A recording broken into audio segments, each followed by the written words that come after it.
The warning came on a Tuesday morning when Captain Jake Morrison was drinking his third cup of coffee on the bridge of the human exploration ship Meridian. The emergency signal flashed red across every screen in the galaxy. Every alien civilization was sending the same message in hundreds of different languages, but the meaning was always the same: run for your lives. Jake set down his coffee cup and listened to the transmission. His translator worked hard to make sense of the panic in the alien voices. The Devourers were coming. Jake had heard stories about them in alien bars and spaceports, whispered tales that made even the toughest warriors go quiet. Ancient monsters from beyond the edge of the galaxy. Things that ate entire star systems and left nothing behind but empty space. The Altarians were the first to run. They had ruled the galaxy for 3,000 years with their advanced technology. Their massive ships could travel faster than light and bend reality itself. But when the Devourers stirred from their million-year sleep, the Altarians packed up their most important treasures and fled to another galaxy entirely. Jake watched their golden fleets disappear into the dark between stars. Next came the Kalari evacuation. The Kalari were old and wise. They had survived every disaster the galaxy had thrown at them by being smart and careful. They studied everything, planned for every possibility, and never took unnecessary risks. When the Kalari said something could not be fought, other species listened. Their evacuation ships were already loaded with civilians and heading for the farthest reaches of space. The warrior race called the Thakari lasted one day longer than the rest. They were proud fighters who had never lost a war. Their soldiers trained from birth to die in battle rather than retreat. But even they received orders from their war chiefs to abandon their homeworlds. Jake watched the Thakari battle cruisers turn away from the galactic core and jump to hyperspace. If the Thakari were running, then nothing in the galaxy could stand against what was coming. On the planet Nexus Prime, Ambassador Lisa Carter sat alone in the Galactic Council chambers. The massive hall could hold representatives from 1,000 different species. Now it was empty except for her. The other ambassadors had left in a hurry. Their chairs were still warm, their translation devices still humming with power. Empty coffee cups and half-eaten meals sat on the tables where beings from across the galaxy had been planning trade agreements just hours before. Lisa's communication device buzzed with incoming messages. Every human colony was asking the same question: what should they do? The aliens were telling them to run, but where could humans go? They only had a few dozen worlds, and their ships were slow compared to alien technology. Even if they started running now, they could never catch up to the fleeing alien fleets. The final alien transmission came from Admiral Zorith of the Kalari High Command. His voice was old and tired. "We are sorry, humans. You are too young to understand what is coming. The Devourers have returned before many times. They cannot be fought. They cannot be reasoned with. They can only be survived by running far enough and fast enough. We wish you had time to escape." Lisa stood up from her chair and walked to the large window that looked out over Nexus Prime. The planet's 3 moons hung in the purple sky. Below her, alien cities stretched to the horizon. But the cities were empty now. The aliens had taken their families and their belongings and disappeared into space. The only lights moving in the streets belonged to automated systems that did not know their masters were gone. Lisa thought about her home on Earth. She remembered her childhood in Colorado, playing in the mountains while her father taught her about the stars. She thought about her daughter Emma, who was now a pilot in the human space navy. She thought about all the human colonies spread across their small corner of the galaxy. Miners on asteroid stations, farmers on new worlds, scientists studying alien ruins, children going to school and dreaming about the future. The smart thing to do was run. Every alien species with thousands of years of experience was running. The Altarians had technology that humans could barely understand. The Kalari had wisdom earned through countless wars and disasters. The Thakari were the greatest warriors in the galaxy. If all of them said the Devourers could not be fought, then fighting was impossible. But as Lisa watched the last alien evacuation ship disappear into hyperspace, something stubborn stirred in her chest. Maybe it was human pride. Maybe it was stupidity. Maybe it was the same thing that had made humans climb mountains because they were there, or sail across oceans just to see what was on the other side. She activated the emergency human communication network. Every human colony, every ship, every settlement would receive her message within minutes. Lisa took a deep breath and spoke into the microphone. "This is Ambassador Carter calling all human territories. You have heard the warnings about the Devourers.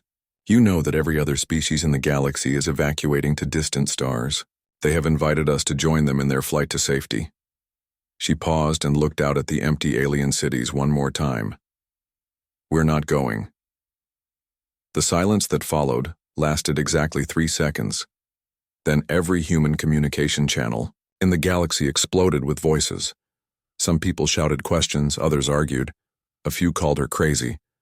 But underneath all the noise, Lisa could hear something else. Agreement. Not from everyone, but from enough. Humans had spent their entire history being told that things were impossible. They had been told they could not fly, could not reach the stars, could not survive in space. They had done all of those things anyway. The aliens say the Devourers cannot be fought, Lisa continued. Maybe they're right, but no one has asked us what we think about that. Within 6 hours of Ambassador Carter's message, Admiral Ben Hayes was standing in the war room beneath Luna Base on Earth's moon. The room was filled with screens showing every human ship in the galaxy. Red dots marked military vessels. Blue dots showed civilian ships, and green dots represented the cargo haulers and mining vessels that kept human colonies running. Ben had never seen so many ships moving at once. The response to Lisa's message had been immediate. Instead of running away like the aliens, human ships were doing the opposite. They were coming home. Military destroyers from the Outer Rim, research vessels from deep space, even old freighter captains who had not seen Earth in decades were turning their ships around and heading for the core systems. Ben's assistant, Colonel Nancy Wilson, handed him a tablet with the latest numbers. "Sir, we have 1,200 military vessels heading for the rally point. Another 3,000 civilian ships have volunteered for conversion to military use, and the colonies are sending everything they have." Ben shook his head in amazement. When he had joined the Space Navy 20 years ago, humans barely had 50 ships that could fight. Now miners were welding guns onto their drilling equipment. Farmers were loading their cargo ships with explosives. Even the passenger liners were asking what they could do to help. The communication system crackled to life. "Luna Base, this is Captain Mary Johnson of the cargo ship Big Bear. We're carrying mining explosives and requesting military escort to the front lines." Ben picked up the microphone. "Captain Johnson, you're a civilian vessel. You should be evacuating to safe space." Mary's voice came back strong and clear. "Admiral, my grandfather fought in the Earth Wars before we reached the stars. He always said that running away just meant you had to fight from a worse position later. We're not running." Similar messages were coming in from across human space. The response was not universal. Some families chose to take their children and flee to the edge of the galaxy. Some colony governors ordered evacuations. But for every human who ran, 3 more stayed to fight. Dr. Amy Ross was having the worst week of her scientific career. She was trying to study an enemy that no one had ever fought successfully. The alien archives contained very little useful information about the Devourers. Most records just said things like, "They came from the dark," and "nothing could stop them," and entire worlds disappeared. Amy sat in her laboratory on Mars, surrounded by every piece of Devourer information she could find. Her team of xenobiologists and engineers worked around the clock, but they were studying an enemy made of legends and nightmares. "Doctor, look at this," said her assistant, Dr. Pete Miller. He was holding a data pad with translated Kalari records. This is from their last encounter with the Devourers about 10,000 years ago. The Kalari tried everything. Energy weapons, nuclear missiles, even biological warfare. Nothing worked. Amy studied the report. The Kalari had been much more advanced than humans even 10,000 years ago. If their weapons had been useless, what hope did humanity have with their simpler technology? But then Amy noticed something strange in the data. "Pete, look at this section. The Kalari say their energy weapons were absorbed by the Devourers. But what about kinetic weapons? Old-fashioned bullets and explosives. Pete scrolled through the files. It doesn't say. The Kalari stopped using kinetic weapons thousands of years before they met the Devourers. They thought such weapons were primitive. Amy sat back in her chair and smiled for the first time in days. Primitive. That's exactly what we are. While Amy worked on understanding the enemy, Commander Steve Parker was dealing with an unexpected problem. Alien refugees were arriving at human colonies every day. Not the important aliens who had escaped in the first wave, but the ones who had been left behind. Sick Altarians who could not travel. Old Kalari who refused to leave their homes. Wounded Thakari warriors who were too proud to run. Steve's ship, the Freedom, was converted from a passenger liner into a rescue vessel. His crew spent their days picking up alien survivors from abandoned space stations and empty colonies.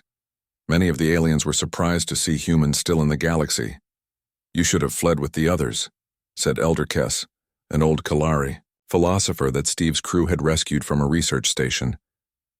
"Your species is brave but foolish. The Devourers have returned many times throughout galactic history. No one has ever stopped them." Steve helped the elderly alien to a medical bay where human doctors were treating alien refugees alongside human patients. "Maybe no one tried hard enough," Steve said. Elder Kess shook his head sadly.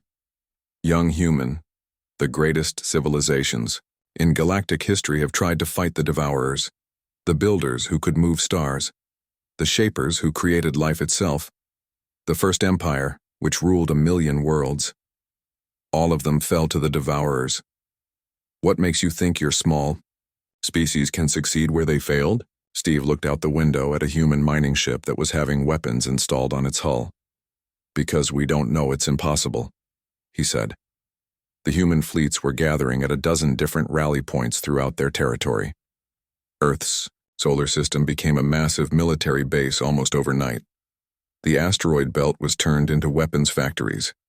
Mars became a training ground for new recruits. Even Earth's moon was covered with gun platforms and missile launchers. But the most important work was happening in the outer colonies. Human engineers were turning entire planets into fortresses. They dug underground bunkers that could survive planet-killing weapons. They built orbital defense platforms using technology borrowed from mining operations. They created supply depots that could keep armies fighting for years. What they were doing had never been tried before. Instead of running from the Devourers, they were preparing to study them. Every battle would be recorded. Every weapon would be tested. Every tactic would be analyzed. Humans were approaching the Devourers like a problem to be solved rather than a disaster to be survived. Admiral Hayes received daily reports from across human space. The news was both encouraging and terrifying. Humans were preparing for war, faster than anyone thought possible. But intelligence reports suggested the Devourers were already entering the galaxy. Soon humanity would discover if their stubborn refusal to run was courage or madness. The first contact happened at Kepler Station on a quiet Thursday morning. Commander Rick Thompson was drinking his morning tea when his sensors started screaming warnings that made no sense. Space itself was bending around something massive approaching, from the galactic rim. Rick had been a Space Navy officer for 15 years. He had seen asteroid collisions, solar flares, and even a few alien battles. But he had never seen anything like this. His ship's computer kept trying to calculate the size and speed of the approaching objects, then giving up with error messages. "Sir, you need to see this," said Lieutenant Kate Miller from the sensor station. Her voice was steady, but Rick could hear the fear underneath. Kate was one of his best officers, and she did not scare easily. Rick walked over to her station and looked at the display. What he saw made his blood run cold. The approaching objects were not ships in any normal sense. They were things that seemed to exist in multiple dimensions at once. They appeared to be made of metal and flesh and energy all at the same time. They moved through space like sharks swimming through water. But the water was reality itself. "How many?" Rick asked. "I count 12 large entities, sir. Maybe 50 smaller ones. They're still too far away to get accurate readings, but they're definitely heading this way." Rick activated the emergency communication system. "All stations, this is Commander Thompson at Kepler Station. The Devourers have arrived. Repeat, The Devourers have arrived. Beginning first contact protocols. Kepler Station was humanity's farthest outpost, built inside a small asteroid to serve as an early warning system. Rick had a crew of 30 people, and exactly one military ship, the destroyer Courage. Against 12 Devourer entities, he knew his chances were close to zero. But that was not the point. His job was to learn everything he could before the station fell. The Devourers took 6 hours to reach Kepler Station. During those 6 hours, Rick's crew worked frantically to gather data. They scanned the approaching entities with every sensor they had. They recorded energy readings, analyzed movement patterns, and tried to understand what they were facing. "Sir, these things are not following normal physics," reported Dr. Linda Garcia, the station's science officer. "They're phasing in and out of our dimension. When they phase out, our sensors can't detect them at all. When they phase in, they appear to be solid matter, but made of materials I've never seen before." Rick nodded grimly. "What about their energy signatures?" "That's the strangest part, sir. They seem to be absorbing energy from space around them. Background radiation, stellar wind, even the energy from our own sensors. It's like they're feeding on energy itself." When the Devourers reached Kepler Station, they did not immediately attack. Instead, they seemed to study the human outpost with the same curiosity that the humans were studying them. For several minutes, the two sides simply observed each other, across the vast emptiness of space. Then the first Devourer moved closer to the station. It was shaped roughly like a jellyfish the size of a city, with tentacles that sparked with strange energy. As it approached, the station's lights began to dim. "Sir, it's draining power from our systems," reported the engineering officer. "Whatever it's doing, it's pulling energy right through our shields." Rick made a decision that would change the course of the war. All stations, prepare to fire. Use only kinetic weapons. No energy weapons of any kind. "Sir?" Kate looked confused. "Kinetic weapons are less effective than our plasma cannons." "The plasma cannons use energy," Rick explained. "If these things feed on energy, we might just be giving them lunch." The destroyer Courage opened fire with its railguns, launching metal slugs at a significant fraction of light speed. The other humans on the station watched their sensors in amazement. The kinetic rounds actually hit the Devourer entity and caused visible damage. "Direct hit," Kate shouted. "The entity is bleeding some kind of dark fluid into space." The Devourer's response was immediate and terrifying. It lashed out with energy tentacles that wrapped around the Courage and began to squeeze. But instead of crushing the ship immediately, it seemed to be trying to drain the ship's power systems first. "All power to engines," Rick ordered. "Emergency burn. Get us away from that thing." The Courage's engines fired at maximum power, but the Devourer's grip was too strong. However, the effort taught the humans something important. When the ship's engines produced kinetic thrust rather than energy fields, the Devourer seemed less able to counter it. The battle lasted 3 hours. Commander Thompson's small force managed to damage 2 Devourer entities and destroy several of the smaller ones. But the cost was terrible. Kepler Station was completely destroyed, and the Courage was left a burning wreck drifting through space. But Rick and half his crew survived in escape pods, and they carried with them the most important information in human history. The Devourers could be hurt by kinetic weapons. They fed on energy but had trouble dealing with simple physics like momentum and mass. Dr. Amy Ross received Rick's data while working in her laboratory on Mars. She had been studying alien records about the Devourers for weeks without learning anything useful.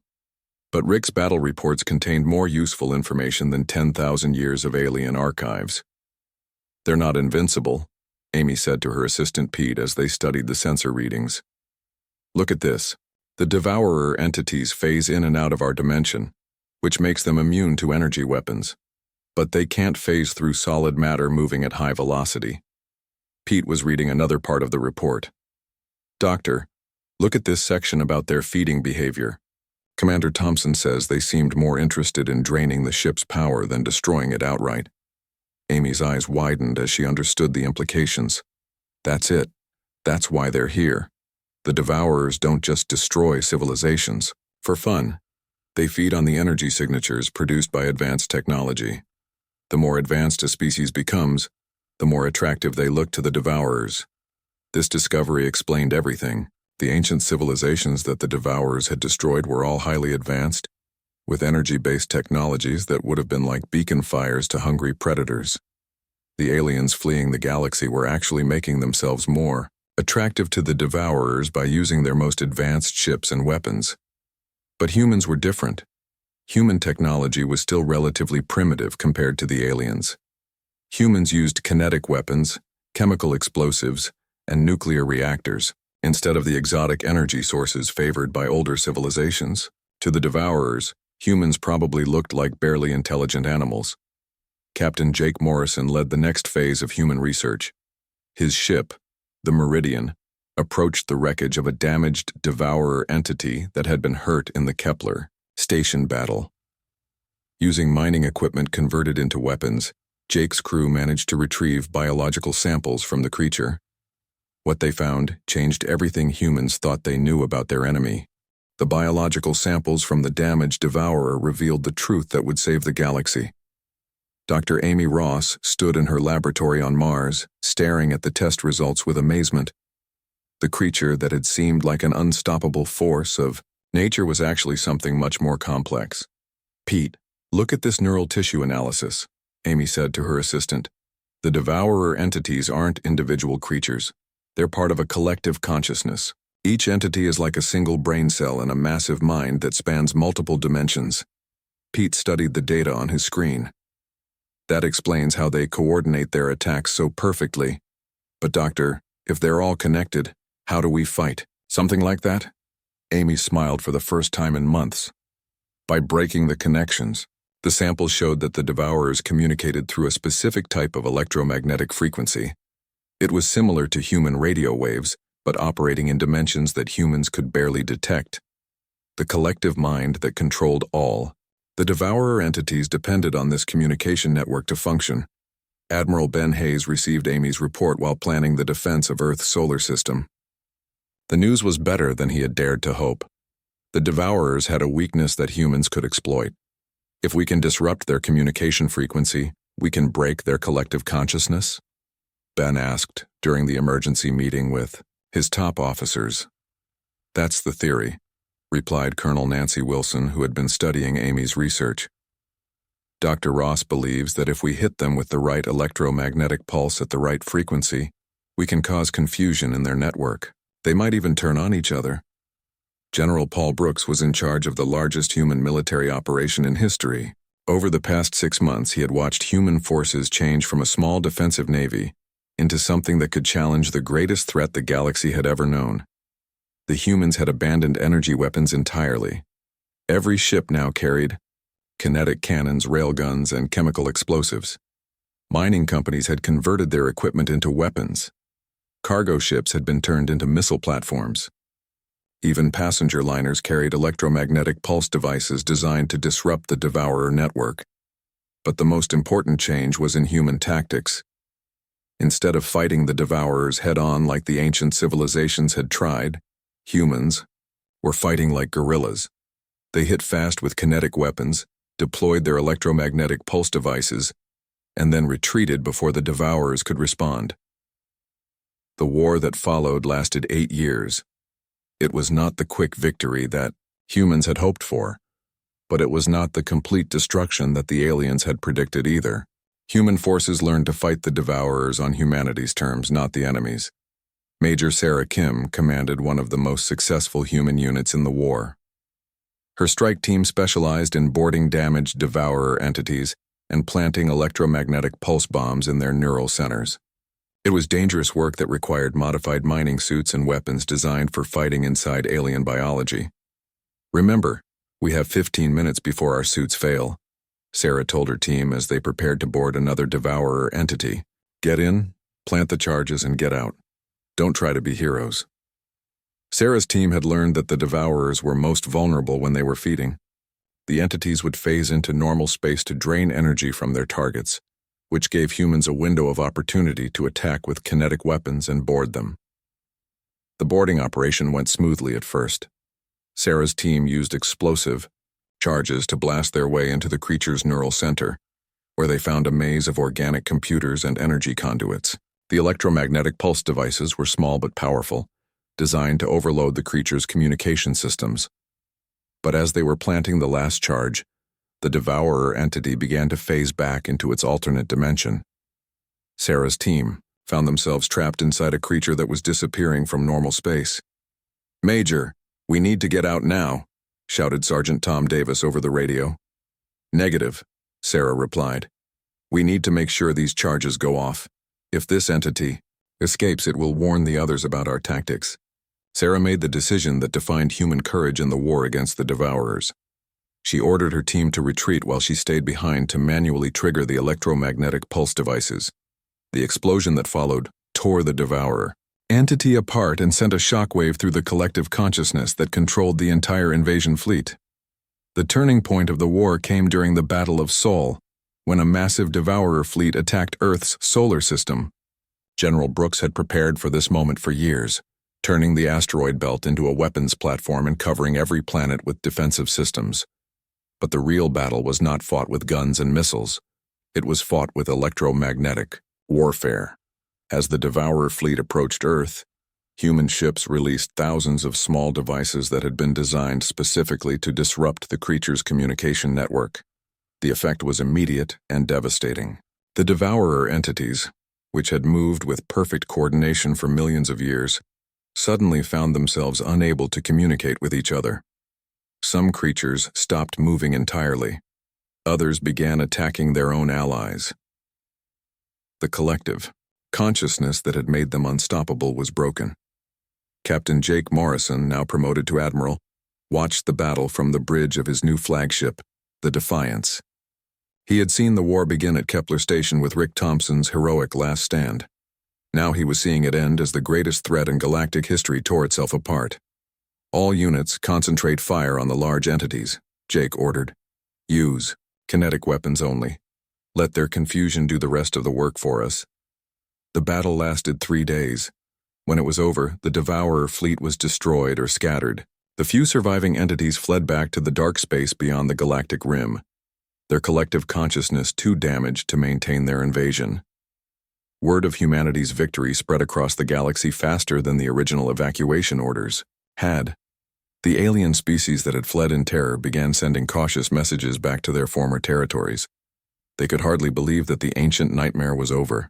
Ambassador Lisa Carter, now showing the gray hair and scars of 8 years of war, received the first post-war delegation from the Galactic Council. The alien representatives spoke carefully, as if they were afraid that admitting humans had succeeded would somehow bring the Devourers back. "How did you do it?" asked Elder Kess, the old Kelari philosopher who had questioned human wisdom years earlier. "Every advanced civilization in galactic history tried to fight the Devourers and failed." Lisa smiled and looked out at the reconstruction efforts happening across human space. Humans were not just rebuilding their own worlds, but also helping to restore the alien colonies that had been abandoned during the evacuation. "We didn't know it couldn't be done," Lisa said simply. "So we did it anyway." The war had cost humanity dearly. Entire worlds lay in ruins. Billions of humans had died fighting an enemy that everyone else said was impossible to defeat. But they had accomplished something that would be remembered for the rest of galactic history. Admiral Morrison stood on the observation deck of a space station orbiting Earth. Below him, human and alien children played together in the rebuilt colonies, while overhead, human patrol ships kept watch for any sign that the ancient darkness might return. Humanity had learned that sometimes the greatest victories come not from knowing you can win, but from refusing to surrender, even when victory seems impossible. The species that had chosen to fight when all others fled had become the unexpected guardians of galactic civilization.